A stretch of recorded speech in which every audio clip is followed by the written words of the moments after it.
Ciao a tutti, oggi facciamo le zucchine in teggia. Allora, come ingredienti ci servono le zucchine, sale, pepe, un po' di semi di papavero come guarnizione, olio d'oliva, un pizzico di aceto balsamico, un po' di aglio, giusto 3 spicchi, e un bicchiere di ribolla gialla che sta sempre bene.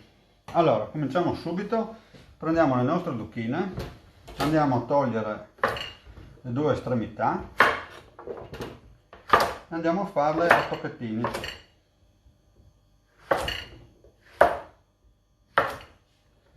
Questo via.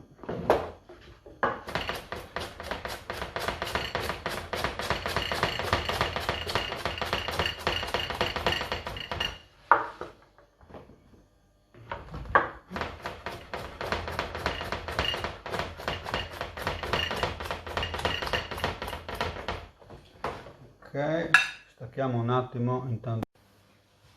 Bene, allora le zucchine le ho tagliate, le ho messe in un passaverdura e le ho leggermente salate con un po' di sale fino e le ho lasciate riposare per mezz'ora in modo che sgocciolino fuori l'acqua in eccesso che hanno all'interno.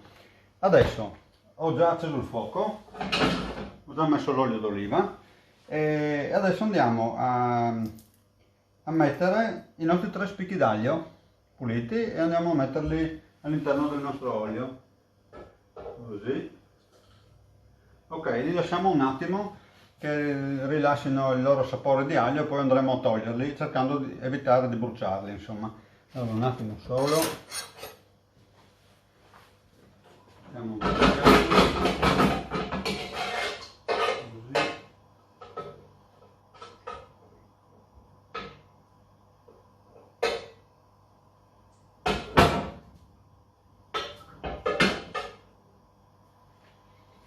Solo. Sarà contenta mia moglie questa sera che le ho fatto le zucchine in teggia.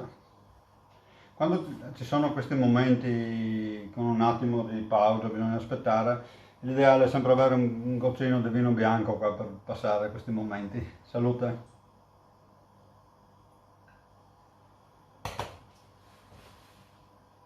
Sì, ok. L'aglio ha cominciato a friggere e adesso un po' brustolito andiamo a toglierlo. Ok, questo lo mettiamo qua. A questo punto prendiamo le nostre zucchine tagliate, salate, pronte e andiamo a metterle nella padella.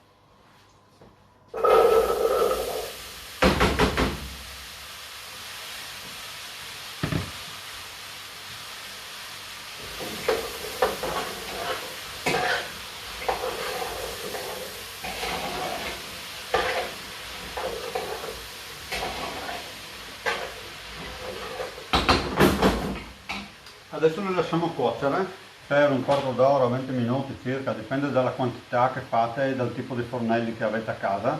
Poi quando saranno quasi cotte andremo a finire di condirle, ci metteremo un po' di sale se serve, un po' di pepe e alla fine aggiungeremo un goccino di aceto balsamico.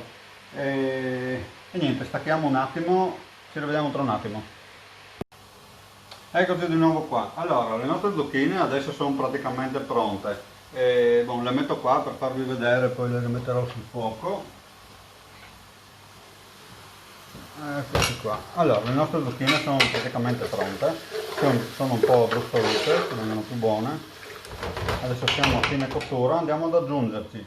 Allora, il sale è già a posto perché avevo già salato in precedenza per fare sgocciolare l'acqua delle zucchine. Adesso andiamo ad aggiungerci una spolverata di pepe, senza esagerare, e un goccino di aceto balsamico, poco, solo così. Questa è una cosa che faceva mia nonna. Mia nonna però usava l'aceto di casa, quello semplice, insomma, l'aceto di vino. Andiamo a mescolare bene.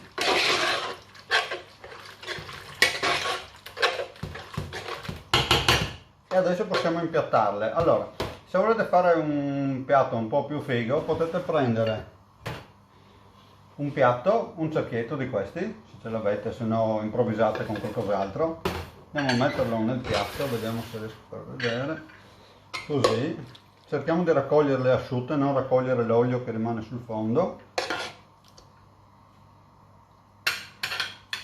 Mettiamo qua così.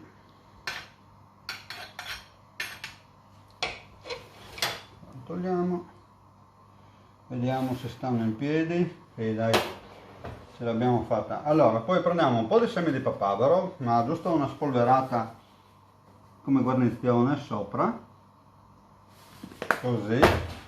Poi prendiamo un po' di prezzemolo tritato che ho tritato in precedenza, andiamo a metterlo nel piatto così, e il nostro contorno di zucchine in teggia è pronto.